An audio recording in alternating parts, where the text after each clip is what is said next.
Hi everyone, if I haven't got a chance to meet you, my name is Riley Donovan and I'm lucky enough to be the Parent Programs Assistant here. I'm just kind of going to be facilitating our panel. So if I could have each of our panelists introduce yourselves and give us a little bit of background about the career you're in now and how you got there.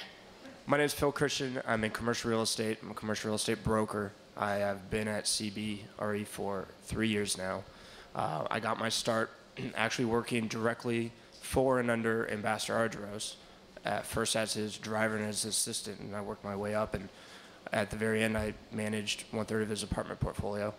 I got there through hard work and really working 20 hours a day. It was a little bit of an unusual way to actually get the start.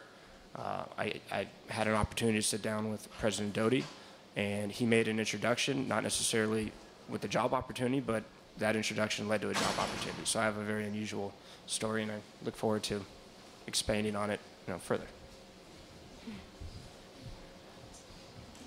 Hello, I'm Kristin Lausen. I currently work at Capital Group Companies, which is an investment company in Irvine. I'm currently a mutual fund accountant there, working constantly just with funds, currency ratios, portfolio turnovers, everything businessy. I started actually at Grant Thornton, which is a public accounting firm in Irvine. I did my 1.5 years in public accounting and decided it maybe wasn't the long-term place for me, so I made this recent transition and have been at Capital Group for about a month now. So. Good morning. Can you guys hear me? Yes. One of the advantages of being a lawyer is we learn to project, so people generally don't have a problem hearing me. I graduated in 1870. Before anybody gets concerned about my age, please know I was a child prodigy. I got out at 10. So I'm just pushing 55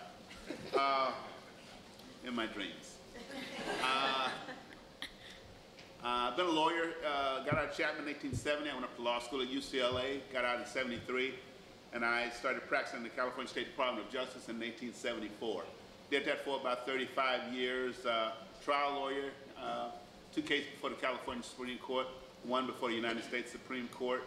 I worked there until it was no longer financially feasible. That is to say, I left in 2008, because if I had gone back in 2009, I'd have been working for 5 cents on the dollar.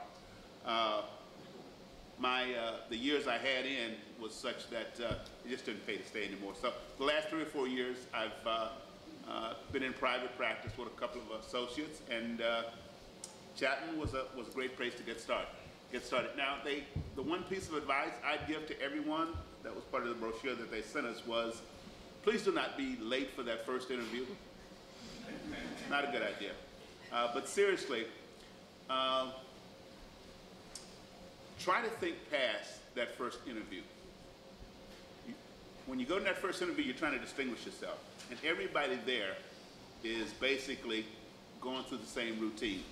When I say think past that first interview, think about if you get that job, what will some of the challenges of the company be a few months, few years after you get there. You want to paint yourself as an innovative problem solver, because no matter the profession, no matter the company, things change. They're hiring you for a particular job, but they're hiring you because they expect you to be an asset. Hello everyone, my name is Josh Pitchinson. I graduated in 2011. And just to touch on John's point, a good quote I learned at Chapman was if you're early, you're on time. If you're on time, you're late.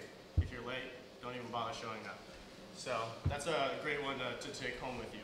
Anyway, just to talk about what I do, I work for Sherwood Partners Consulting, or LLC. It's located in Silicon Valley. We do debt restructuring, negotiations, wind downs, intellectual property, and patent sales, and interim management. Although we do a lot, that's not my specific focus. I mostly deal with IP sales and basically running the day-to-day operations of the different companies we're in. I've worked on 8 companies this past year. One of them you guys may have known. It's in Southern California. It's called Attaining Motors. It was a new 3-wheeled electronic car company, and that was a great experience. Besides that, my path there was I started a company at Chapman, consulting for a lot of mom and pop shops in Orange County, one being OC Custom Wines and some other companies around here. It's a great experience. And I figured I couldn't pay the bills with, the small mom and pop shop, so I had to go get a real job and took it up with my father and his part company. So a different path than some of the other people here. I know getting a job in the family is a little different, but trust me, it has its strains just as much as the real world, if not more in some cases. I think that the most valuable thing you can get out of Chapman, especially being a senior, if you haven't done so already, in the last 3 months of you being here, if you haven't done so, is to go speak to the professors. You pay this money so that you can have the individual attention and get the time. And if you haven't done that while you were here, it's not too late. You have 3 months to go, and you can even come and visit them when you leave, because they're going to be there for the rest of your lives, being there, supportive. My outlook. I always reach out to Professor Shukla and some other great professors here at Chapman, and they've done so much for me. Hi, I'm Ella Parlor. I graduated actually in 2011, this past May. I was a communications major, and so it's very broad.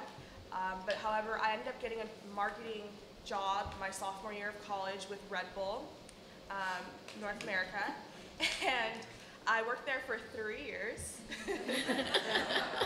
I worked there for 3 years, and now I'm working after graduating for a marketing firm called MKTG. Our clients include Google, YouTube, Tiffany & Co., Jamba Juice, Nike, a lot. And so I'm in the event management with them.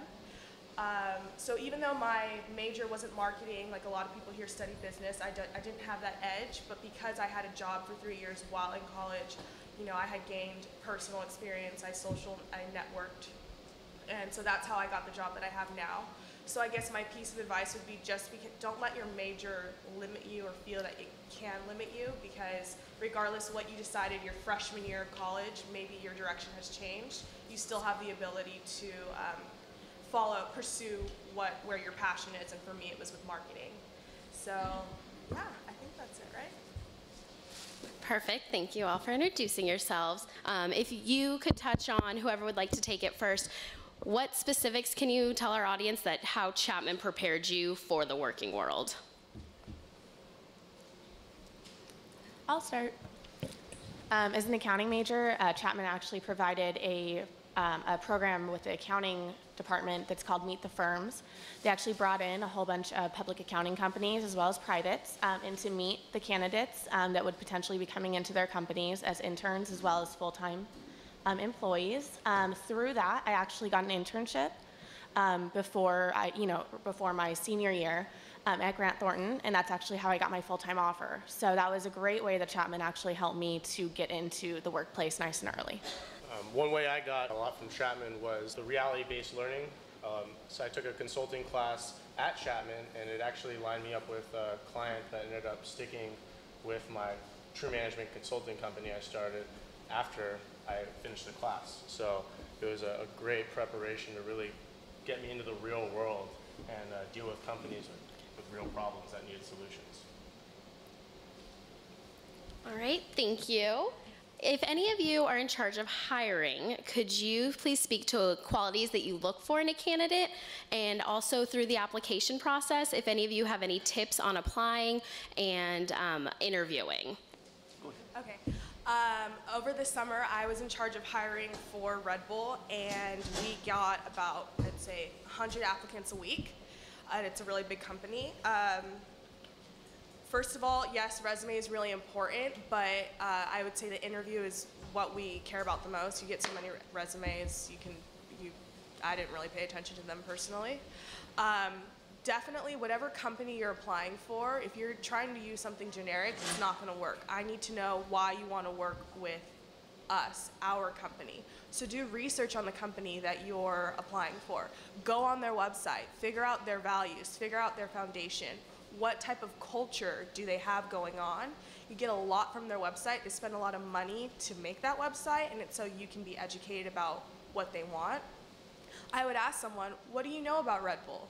And sometimes they'd have no idea. And for me, as someone hiring, why would you want to work for a company that you don't really know about when I have other applicants who are clearly passionate about the brand? So that's just from, I don't know, that was my experience. I would say a couple of thoughts in terms of applying. First off, I think you have to be very, very careful to read the application process and follow that process. In my years at the Department of Justice, we would typically get 300, 400, 500 applications for any attorney position that I would have open. And it may not be fair, but the thing that I would do with those stack of applications is I would have my paralegals go through it, and they would take all the ones out that hadn't dotted all the I's and crossed all the T's. And that would get the number from like 500 down to maybe 300. And that's when I would start going through it. And the resume is important. Put your strong stuff up front. You don't want to make it too long. But you do want to highlight the qualities that you have that you think qualify you for the position. And the point that Ella made in terms of knowledge about the company that you're applying to cannot be stressed enough. Again, you're trying to distinguish yourself from all the other people that are going to be sitting in the chair that you're sitting in. So what you want to do basically is suggest to the people that you're a self-starter, that you're hardworking, that you're a problem solver, and you got to find a way to do that in the 10 or 15 minutes that they're actually listening to you. An interview may be 30 or 45, but you need to distinguish yourself in the first 10 or 15 before they go on automatic pilot. To expand on what John said, I manage a portfolio of probably 50 employees, and there's a lot of turnover in our industry at one point with departments, and I made sure that my recruiters always scrubbed all of the resumes. I never sat through and looked at all of them coming in. I got the top 5 that particular week or 2-week period, and as everybody knows, and it seems like there's more parents in the room than students, so I'm going to speak to parents. You know how business is. Everyone's scrambling, everyone's running around, almost with their head cut off each and every day. So I only had a couple minutes to really look at those resumes. So I got the best of the best resumes, and I wanted to see experience and quality and all the other good stuff. And 2, since I'm speaking most of the parents in this room, for graduation, I would really invest and buy students clothes. That's one thing I really, really looked at. And I didn't understand the importance of it until I was on the other side of the table when I was actually interviewing. I looked at that stuff. And touching on what Josh said, touching on knowing your audience is very important. In real estate, commercial real estate, you don't wear pink shirts, you wear white shirts. Maybe you could get away with light blue shirts, but my point is you need to know who's on the other end of the table, and you need to really tailor your looks and your style to them if you want to be in that particular industry. So again, I'd encourage your students to know the audience, and I would really encourage the parents for a graduation gift, buy them some clothes.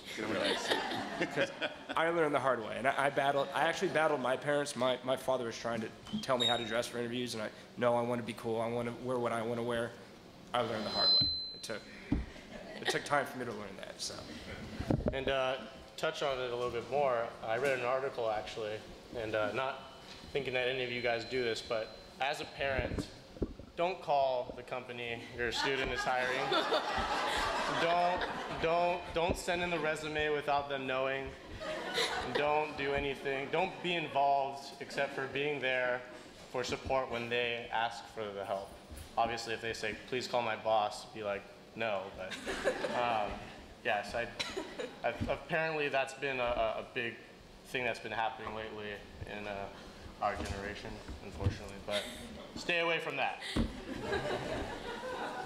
So you guys have kind of been touching on this sense of different work cultures. If you could kind of expand on that and talk about some of the different work cultures that you've experienced and how you made that transition into the working world and into those different cultures, as well as kind of an overview of what you see as proper business etiquette and what your office etiquette is really like and what our graduating students and their parents can expect.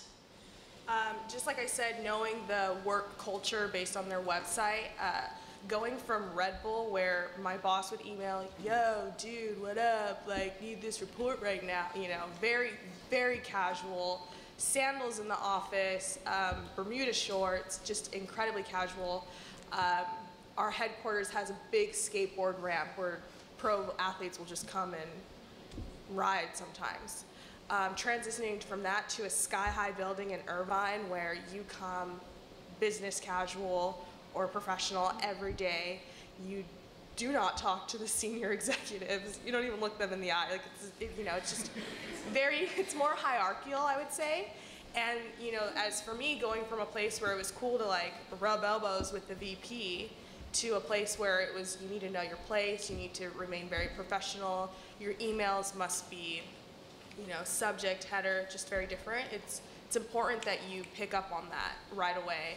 And you can learn that, again, by judging how, kind of feeling them out. And I'd say always start very, very professional. And if they reciprocate with a more laid-back feel, then you can respond that way. But I would say always, whether it's a tattoo parlor or anything, just very, very professional. And go from there. One thing I would say, coming from college, everything's pretty relaxed. Your friends, they'll probably cuss and, you kind of just mess around all day and you send emails with cuss words and stuff in them. One thing I would say about professional environment, you don't say one cuss word in there. I've heard it many times and immediately you are looked at as someone who's very unprofessional, someone that is actually a risk for your company because if they're unprofessional with how they talk in the office, probably is going to happen outside of the office as well in front of clients. So really, if your language at all in college is a little bit casual, I would say probably professionalize that as well. And I would say probably best piece of advice as I've seen it in my industry, very much when you get to your office, in college, yes, you socialize, you gossip. When you get to that office, really, it doesn't belong there. I would say keep your business absolutely separate from your life. If you do find some good friends in the office, definitely try to keep any gossip or anything outside of it. It can really, I think, ruin your career if you choose to participate in those activities within the office environment. A couple of things I would mention. When you're the new kid on the block and you're getting started, I would say just be professional and be about the business. Go slow. You'll pick up what's happening after you've been there for a while, but they've hired you to do a job, so if you do that job, you'll be fine. One of the earliest lessons my first boss gave me was when you're a lawyer, if you represent your clients as aggressively, fairly as you can never go wrong. The second thing he told me was, this isn't law school. You cannot get ready for a trial the night before like you can cram for an exam a couple of days before the exam. Whatever job you're at, work the process, respect that process. The people that have been there for a while, they have what they call best practices. Now they may not be the best practices, but the people that work there think they are. So you want to go along with the flow in the beginning. Now the final thing I want to say is, and it kind of touches on what Kristin said. I really think you should, particularly in the beginning, and I think it's a good idea. I don't know, no matter how long you're there, and that is stay away from office place romances. They always go south. Now, I am not speaking from experience in that regard. I was married when I got to DOJ, and the guy interviewed me was this guy Wiley Manuel, who went on to sit on the Supreme Court. And I've sort of told you the 3 lessons he gave me, and the third lesson was, do not get involved dating anybody. I said, Wiley, don't worry about it. I just got married. He said, you think that's going to stop these ladies up in here? I said, oh, all right, fine. But my point basically is just be professional, be about the business, and go slow and figure it out as you go. But stay professional. Thank you. And would you mind speaking to kind of the sense of accountability that comes along with your type of jobs, and really how that differs from the sense of accountability that you experienced while you were in college? So when you're in college, you can turn in your essay late, you get 10% marked off your essay. And you turn in a paper late to a report to work, I mean, they're going to penalize you. They may not do anything, but they recognize that you're not as much of an asset as, you know, the other person. And then they're going to direct their work to the person who provides on-timely, professional reports. So you really have to step up your game and really realize that you have to create yourself as an asset. And the more energy and more time you put into it, the more it's going to pay off. You know, you have to pay it sometime, and the beginning is the best time to start. For my work, they give us budgets or money. We have company card, company phone, company car, so company credit card. That's a lot of money that they're putting in our hands. And they're not doing that the way that our parent might, saying, oh, I love you, here you go, enjoy. You know, they want to see that you're using that phone to create business. They want to see that you're using the card for expenses to expand the business. I know for me, when I had my car in college, didn't know how to change the oil, didn't really, rotating tires, didn't do that. Found out really quickly with a company car that no one else was taking care of, oh, your tire will pop on the freeway, or, you know, things like that. So definitely be a lot more responsible and know, you know, how to take care of things that are given to you by the company, because it's not the same way. I mean, you know, it's not the same. They're doing it for a specific reason, and yeah, I think that's it. Accountability is tough when your first job is right out of college, and you're young and you're a young person, and you don't really have the skill set to really compete with some of the tenured people in the office. But what I would encourage you to do is to relay the message to your sons and daughters, is that you're going to make mistakes, and whoever your employer is going to recognize you're going to make mistakes, because they hired somebody right out of college with that understanding. But what I always looked for when I was hiring, and what I always knew when I was in that same position, transferring from a student to an employee, was work ethic. And that made up for all the mistakes that I had in my day-to-day job. If you're there 20 hours a day and you make a couple mistakes, it's overlooked. If you're there 8 hours a day and you make a couple mistakes, you're not going to be there the next day. So sit down, have a talk with them, or when you're talking about this, is work ethic is going to be their biggest asset right now. That's what they have. They don't have, for the most part, they don't have the skill set, they don't have the knowledge, they don't have the tenure, they don't have the experience to compete with other people in the office, but they do have their time and their energy. Thank you. I'd like to give our panelists a chance, if you have any last final thoughts, something you really want to let the audience know before I turn it over to them to ask questions of you. Yeah, I'll start. I was really green when I came out of Chapman. I needed help.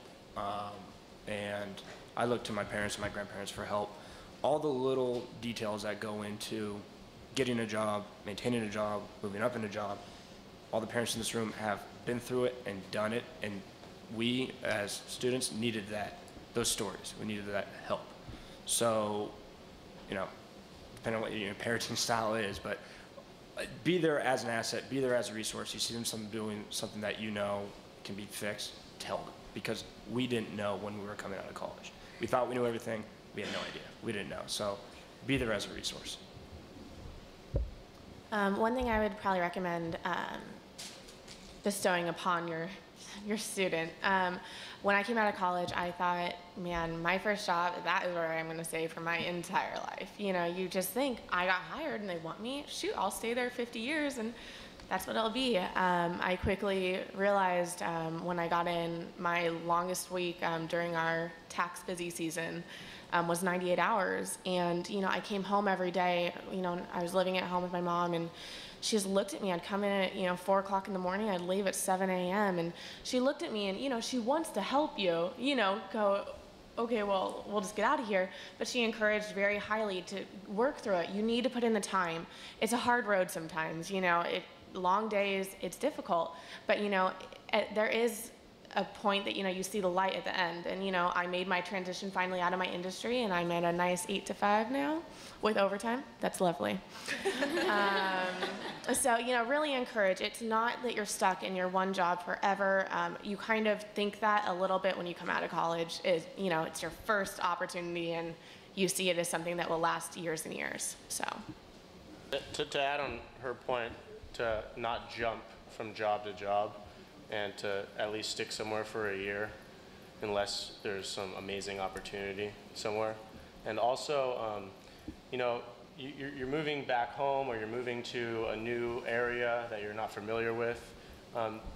Relationships are very important, and I took it upon myself to go out to networking events on a daily basis. Now, maybe took a cup of coffee before I went to the networking event, because I was already working 8, 10, 12 hours that day, 20 hours, whatever have you. But those networking events, you may not meet anyone you connect with for the first 6 months, a year. You may only get one person that is truly, truly worthwhile best friend that you get out from a networking event just once. And that one person is all that matters, because all those other people are reflection points. They're people that when they see you around doing your industry, they know who you are because you have been involved in a charity, or helping with people in your industry, or you're going to a networking event that is associated with your industry, and it really drives success and helps you get to that next level. Especially if you are working at your company and you're not in the sales or selling your company's product or service, and you can bring in a deal coming right out of college. I can speak for myself that when that happens, it looks really, really, really good.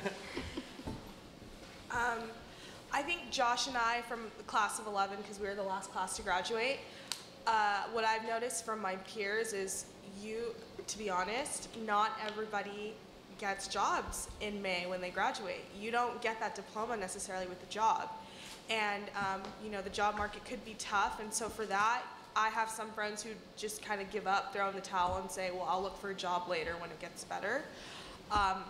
If your student is in that position, I highly suggest that you get them volunteering or doing an internship, or even if they're not getting paid, it's just best that they're getting out there, because like he said, networking. I've met some really great business owners in Orange County through my personal charity work, my work with different philanthropies that I'm involved in. So it's been great. So even though I'm not necessarily getting paid, I have reaped a lot of the benefits of that. And I think it's very important that you don't get discouraged just because you don't necessarily have that job in May that you thought you were guaranteed upon graduation. And just keep networking, because at the end of the day, I believe, regardless of what your major is, your credentials, knowing someone is the best way to get your foot in the door. I mean, I will take a friend I know through Chapman before maybe someone who's more qualified. That's just the way it goes. Nepotism, sorry, it exists. So. I guess if I could make one final point with respect to getting started, and something to keep in mind when you're getting started is, most industries and companies, you very seldom work in a vacuum. In my profession, we'll have cases where you'll be staffed by 2 people. You'll have a case that's staffed by 5 attorneys and 3 or 4 paralegals in 2 or 3 states. Not 2 or 3 states, 2 or 3 cities within California. Now, collaboration is very, very important. You can't always be the star.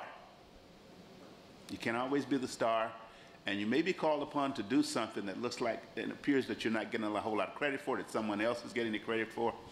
But we call it the practice of law, and the reason is because no one ever gets it completely right. So any effort that you put in to build your craft, even if you don't get credit for it from your boss or from a supervisor, if you're expanding your knowledge in that area, if you're learning your craft, your profession better, you're going to help yourself in the long run. But working with others is going to demonstrate to the company that you're one of the people that they want to hold on to if they unfortunately have to start downsizing. And one last thing, when you get out of college, you already have a job. It's to get a job. And I see so many people looking for jobs when they get out of college, and I talk to them and they still don't have a job 6 months later, or a year later, and they really only put, 5 hours, 10 hours a week. I mean, you have to put in a lot of work to get a job if it's that hard. If you're not applying to jobs and looking for, on Monster or Craigslist or wherever have you, or reaching out to your network, you need to be studying the industry you want to go into. You need to be networking aside, doing the networking. You need to do everything to get to you for people to want you. Building yourself as an asset outside of the workforce, in the workforce. I think that's very important. I just wanted to thank you all for being here and taking your time out, the audience as well, and being here with us today.